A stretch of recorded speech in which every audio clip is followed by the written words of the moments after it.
Hello there everyone, how you doing today? I hope you're all well. Today we're going to r/nosleep to read a story written by Trey Blowski. There's a man walking along the ocean floor. He must never reach the surface. If you enjoy, remember to interact with the video. I would greatly appreciate that.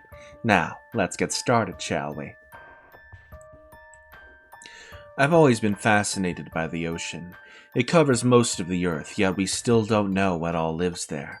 That's why I joined a research project by a company devoted to documenting sea life. Me and my coworkers Cindy and Lance had been assigned to monitor an area in Atlantic that the company believed was part of the migratory path of basking sharks. Our job consisted of dropping anchor in an area in the Atlantic, and then lowering a camera down to observe the area and document any basking sharks passing through. For the last 3 days, we witnessed 12 crabs, 32 fish, and 0 basking sharks. Lance made a remark about how we had just the task of watching for the one camera-shy species of fish in the entire ocean. That night, Cindy and I went out the deck looking at the new blackened seas when suddenly, Lance shouted from the cabin, "Cindy, Madison, come look at this!" We both ran over to the cabin, and Lance was pointing at the monitor. "Right here." Lance was pointing at something in the monitor. Save for the light on the camera, everything else was black, except for what looked like a faint light in the distance. "What is that, Lance?" Lance looked at the light again, then back at us. "I don't know. Maybe it's an ROV from another ship." I almost considered it, but then I remembered this area was exclusive to our company. "But we're supposed to be the only research vessel for 30 miles. Could we check the archived footage of the 3 previous days? Maybe we can see what this thing started creeping over the horizon." "Way ahead of you, Madison." Lance went over to the second monitor and began scrubbing through the footage of each day until we got to this morning. And it started right here. Lance slowed the footage down, and that's when the light began to crest over. The discussion about what to do boiled down to watching the live feed in shifts. To watch the light, because I suggested it, I was given first watch.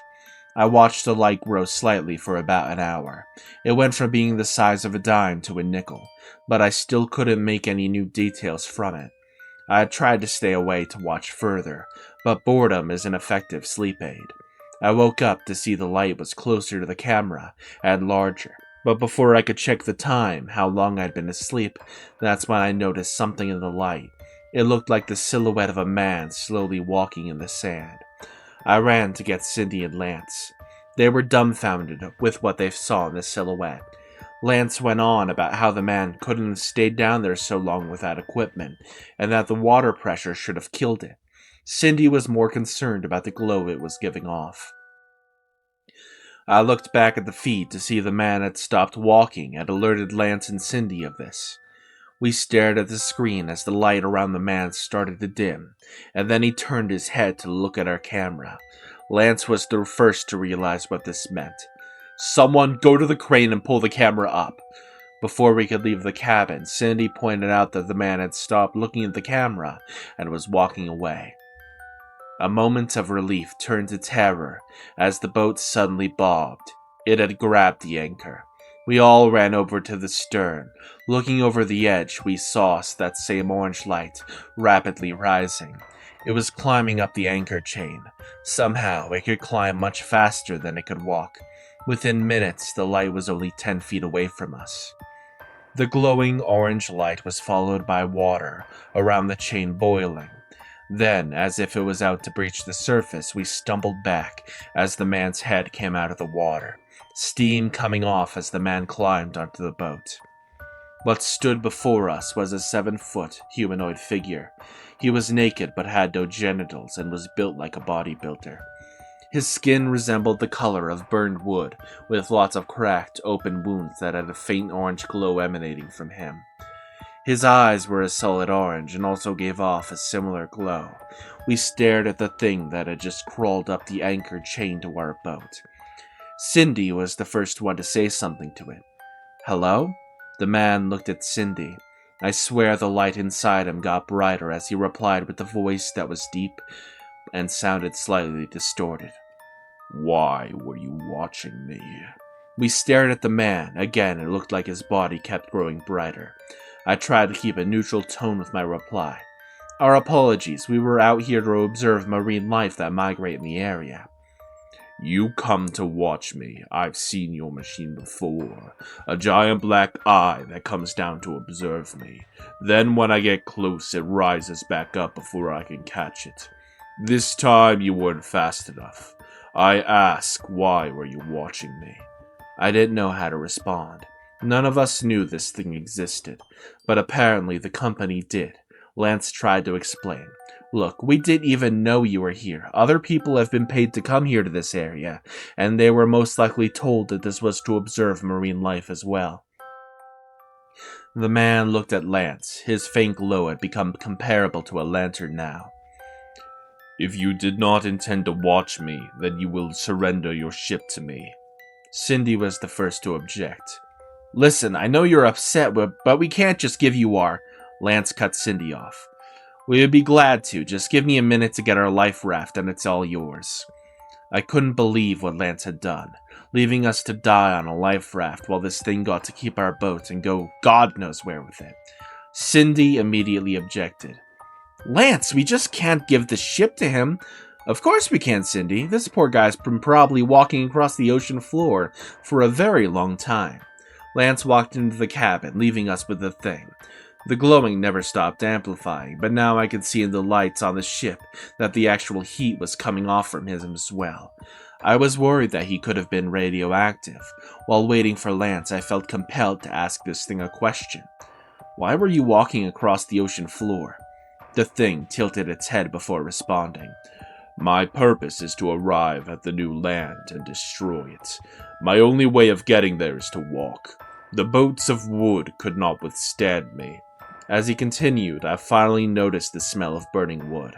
I looked down and saw smoke coming out from under his feet. Where is your associate? Suddenly, Lance ran out with a harpoon gun. Right here! With that, Lance fired a harpoon at the man. It reacted to the projectile with incredible speed. It grabbed the harpoon, its body glow quickly changing from orange to yellow, then finally blue. The cracks in its body opened further as fire started coming off of them. The harpoon was now glowing bright orange, bending and melting in its hand as it let the molten metal fall to the deck. It looked at Lance with rage. Humans never learn. The man moved at a horrifying speed, grabbing Lance by the neck and taking him over to the starboard side. The man's fire diminished because it was now enveloping Lance. We watched as he screamed and flailed in agony. I was taken out of my trance by Cindy suddenly darting past me to get into the cabin. I turned to see if the man had noticed, but he was still burning Lance alive. Cindy came back holding a fire extinguisher. Get to the crane controls! I'll see if I can cool him down. I didn't question Cindy's suicidal plan. I just ran over to the controls and watched as she ran over to the man, who had just finished thoroughly burning Lance to death. Freeze, fuckhead! Cindy proceeded to spray the man with the fire extinguisher, causing him to drop Lance's body into the water, while I moved the crane as fast as I could towards it. Cindy ducked just as the arm of the crane struck the man, sending him into the water. His splash was followed by the area he was in, steaming and bubbling. I set the cable on the crane to retract when Cindy started raising the anchor, so it wouldn't climb back up. After that, we started up the monitor and hauled Bass back to the marina. We were both pretty certain the company wouldn't believe us, even with video footage and footprints burned onto the floor of the deck. When we came back to talk with our boss, he told us that the footage we'd gotten was excellent and that Lance's accidental death was a tragedy. The company had decided that Lance was trying to cook something in the cabin's small kitchen, when, at the time, unknown defect in the stove created an explosion that set Lance ablaze. He ran out, leaving a trail of burned footprints, and jumped overboard to put himself out. I didn't contest the narrative, and neither did Cindy. It was obvious that the company had dealt with this thing before, and no amount of contesting would make them even partially admit what really happened. Shortly after, we were both let go as the research project was deemed complete. I eventually did get a permanent job with another oceanic research company, and after a year, the nightmare stopped. I still think about the man walking across the ocean floor. I'm not sure where the new land he was referring to actually is, but every time I see news about fires breaking out in coastal towns, a chill runs down my spine. Thank you all for watching today. If you all enjoyed, remember to like, subscribe, leave a comment down below, and all that stuff. I'm going to leave this video in private for a little bit and see if it actually helps the video get seen after I release it. So, we're gonna see how this goes. Now, I will see you all next time. Bye-bye.